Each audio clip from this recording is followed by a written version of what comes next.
महाराष्ट्रातून दररोज 20 लाख लिटर दूध एका झटक्यात गायब झालंय। पण तुम्हाला प्रश्न पडला असेल की मग हे अचानक दूध गेलं कुठे? या महाराष्ट्रातल्या हजारो गाई म्हशींनी अचानक दूध देणं बंद केलंय। या महाराष्ट्रावर दुष्काळ पडलाय? उत्तर आहे नाही।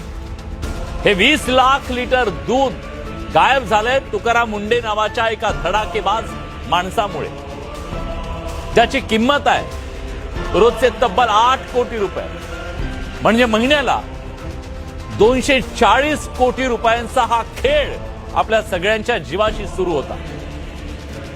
तुमच्या माझ्या दारात येणारं दूध लहान लेकरांना ताकद देणारं अमृत होतं की हळूहळू मारणारा स्लो पॉइझन, हा प्रश्न पडल्याशिवाय राहत नाही। मुंडेंनी केलेल्या धडक कारवाईच्या नंतर हा आकडा समोर आलाय। याचा अर्थ आजपर्यंत आपला महाराष्ट्र, आपली लहान लेकरं रोज कोट्यवधी रुपयांचं गाई म्हशीचं नाही, तर फॅक्टरीत तयार झालेलं रसायनांचं विष पीत होते का?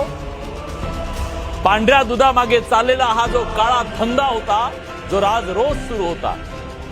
पण तुकाराम मुंडेंनी एफडीएचा चार्ज घेतला तेव्हापासून सुरक्षित अन्न सुरक्षित महाराष्ट्र मोहीम सुरू झाली आणि 4 ते 5 जुलैच्या मध्यरात्री जेव्हा अख्खा महाराष्ट्र झोपला होता, तेव्हा पुणे, नगर, सोलापूर, जालना आणि ठाण्यात एकाच वेळी 13 अड्ड्यांवर छापे पडले।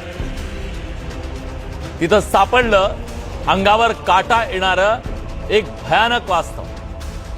मंचरचा सुशांत थिंगे आणि त्याचा पार्टनर संदीप लोढा 1000 लिटर शुद्ध दूध घ्यायचे आणि त्यात 500 लिटर रासायन जे आहेत वेगवेगळी ती मिसळायची।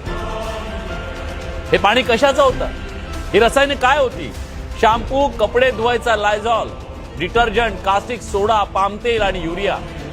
ज्या दुधानं हाडं मजबूत व्हायला पाहिजे त्या दुधात डिटर्जंट, युरिया मिसळला जायचा।